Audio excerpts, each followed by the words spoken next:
It couldn't be a bigger year for RPGs and strategy games. Long-awaited sequels, indie darlings, and brand new titles from acclaimed developers are set to kick off within the next 12 months. It'll also be an incredibly diverse year with plenty of current-gen juggernauts, portable delights, and PC powerhouses. Regardless of how you game, there's more than enough within these two genres to sink a frightening amount of hours into. If all goes well, 2015 could be fondly remembered for decades to come.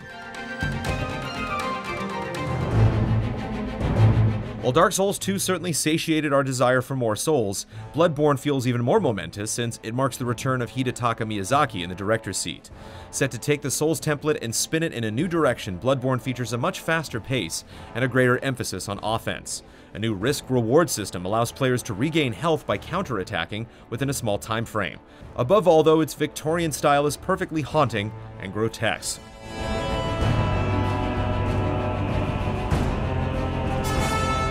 Developed by Intelligent Systems, best known for Fire Emblem and Advance Wars, codenamed Steam takes a battle system that's similar to Valkyria Chronicles and throws in a bizarre premise.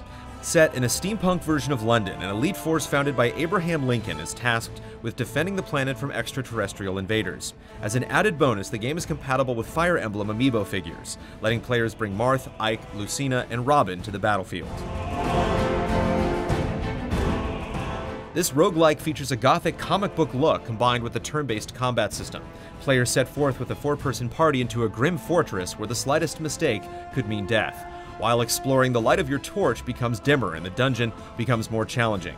Players have to set up camp where they can distribute rations, protect the camp from ambushes, and reduce the stress levels of characters.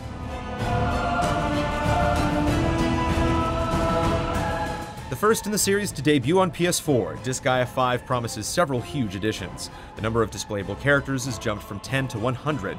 A revenge system kicks in when party members die, and certain characters can now team up to perform powerful fusion skills. New classes like Dark Knights, Maids, and Fairies also add further complexity.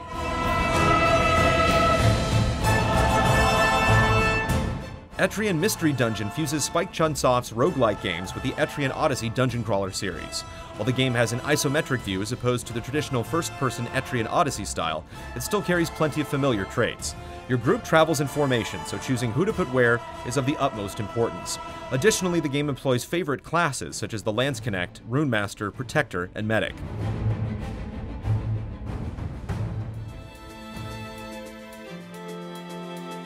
Fable Legends takes a different direction, centered around 4 heroes and 1 villain, all controlled by real players online.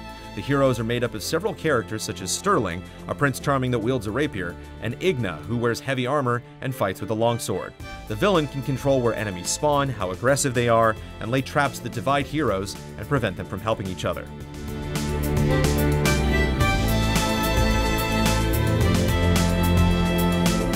What was once Final Fantasy Versus 13 now looks to be one of the most ambitious entries in the series.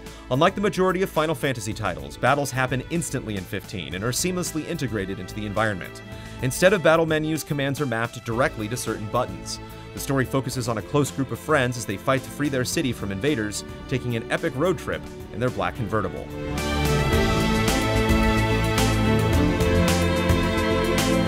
Although Type 0 originally debuted on PSP in Japan, it's finally making its way to Western shores on consoles.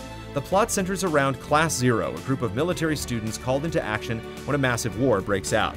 The game uses a real-time action-based battle system reminiscent of Crisis Core Final Fantasy VII. Players can control 3 party members at a time, swapping from the larger group and combining their abilities and powerful Trinity attacks. Currently in early access, Galactic Civilizations 3 tasks players with building an empire to dominate the galaxy, starting with just a single planet. The biggest additions are ideologies, which come in the form of benevolence, pragmatism, and malevolence. These ideologies dramatically change the course of your empire, but you're never confined to just one. Throughout the game, you'll earn individual points that will allow you to invest in various ideologies as you see fit.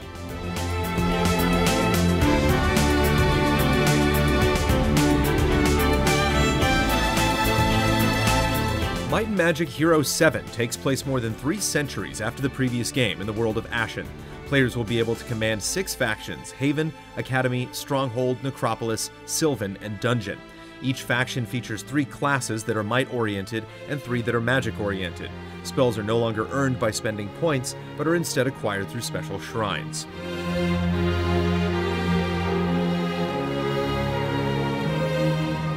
most significant shift in Monster Hunter 4 is its emphasis on mobility. For the first time, players can climb onto monsters and attack them, doing severe damage. The monsters are more intelligent as well, often trying to use the environment to their advantage. The new Insect Glaive dishes out quick attacks and allows the hunter to pole vault, while Charge Blades have two modes, Sword Mode and Axe Mode, that can be switched between at any time, offering a tremendous amount of versatility.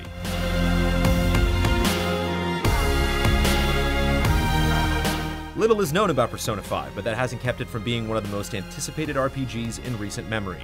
One of the central themes of Persona 5 is freedom and what people will go through to obtain it, and the team is working to ensure that this theme is reflected in the design of the characters and environments. The dominance of technology and humanity's reliance on it is also expected to be an important issue within the game. Pillars of Eternity harkens back to beloved RPG classics like Baldur's Gate and Icewind Dale, featuring party-based, real-time tactical gameplay. Your party can have up to 5 companions, and the main character is highly customizable. With industry veterans such as Chris Avallone, Tim Cain, Adam Brennick, and Josh Sawyer involved in the game's production, we're confident it'll capture that classic feel.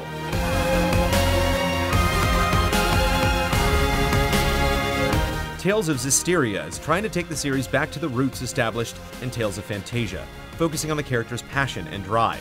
The game is a completely revamped battle system. Unlike other Tales games, battles happen in the same space as exploration, and fights can be affected by the surrounding topography.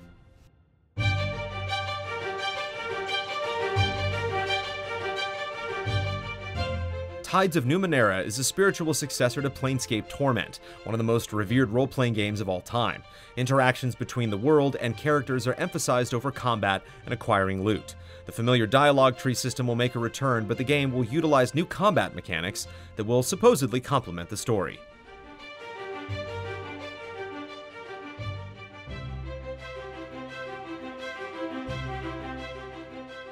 According to CD Projekt Red, The Witcher 3 will be 30 times larger than previous Witcher games, and will offer more than 100 hours of gameplay. Choice will also be more important than ever, and seemingly every decision has a tangible impact on the game's world. New mechanics like horseback combat, sailing, and swimming underwater look to provide more gameplay diversity than past games. For the first time, Ciri will be a playable character, tying the narrative closer to the books than ever before.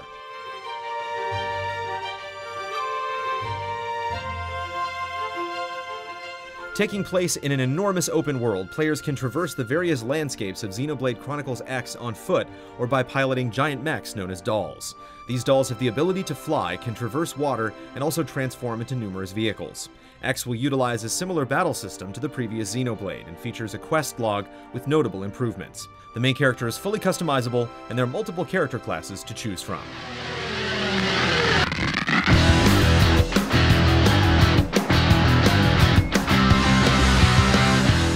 That wraps up this year's Ultimate Game Preview. Catch up on all 5 episodes for overviews of dozens of games currently planned to release in the next 12 months. Later tonight, we'll reveal which 10 games the GT staff is most excited for, and don't forget to click the link below to vote for your favorites, as the polls for our community countdown close first thing Monday, January 26th.